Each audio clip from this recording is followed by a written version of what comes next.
মেঘলা দিনে ফারহানা আর তার ভাগ্নি মিনহা পাহাড়ে ঘুরতে গিয়েছিল।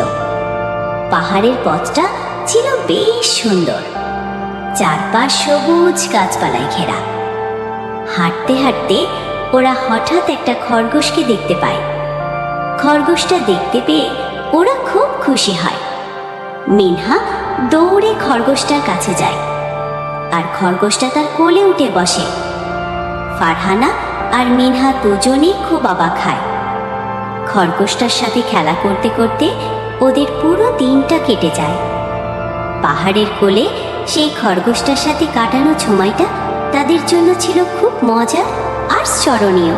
ফারহানা আর মিনহা পাহাড়ে ঘুরতে ঘুরতে একটা সুন্দর ঝর্ণাও দেখেছিল। ঝর্ণার জল পাহাড়ের উপর থেকে নিচে পড়ছিল, আর সেই দৃশ্যটা ছিল দেখতে অসাধারণ। ঝর্ণার ধারে বসে ওরা কিছুক্ষণ অবাক হয়ে সেই দৃশ্যটা দেখছিল।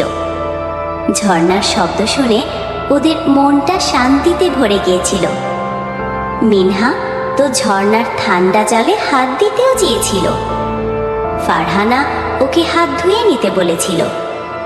ঝর্ণার পাশে বসে ওরা অনেকক্ষণ গল্প করেছিল আর সেই সুন্দর মুহূর্তগুলো উপভোগ করেছিল। পাহাড়ের প্রাকৃতিক সৌন্দর্যের সাথে ঝর্ণার সৌন্দর্য তাদের মন কেড়েছিল।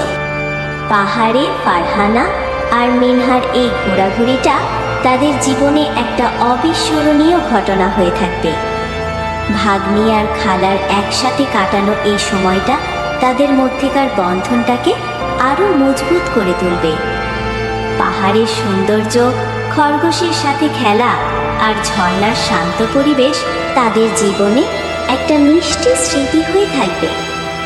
তারা যতবারই এই ঘটনার কথা মনে করবে, ততবারই তাদের মুখে হাসি ফুটবে আর তাদের মনটা আনন্দে ভরে উঠবে। এই ঘোরাঘুরিটা তাদের একসাথে কাটানো একটা অমূল্য সময় হিসেবে তাদের হৃদয়ে গাঁথা থাকবে। আপনি যদি এরকম নিত্য নতুন গল্প পেতে চান, তাহলে ফারজানা লাইফস্টাইল চ্যানেলটা সাবস্ক্রাইব করতে পারেন। সেখানে আপনি নতুন নতুন মজার গল্প শুনতে পাবেন।